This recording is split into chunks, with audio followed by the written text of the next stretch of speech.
How to delete all fingerprints and make the lock restore factory setting. Press the fingerprint sensor around 20 seconds until the red light flashes 3 times.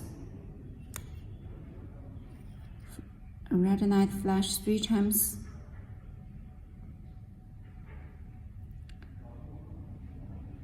One, two, three. Press the administrator fingerprints until the blue light flash, and press the administrator finger. It will flash again.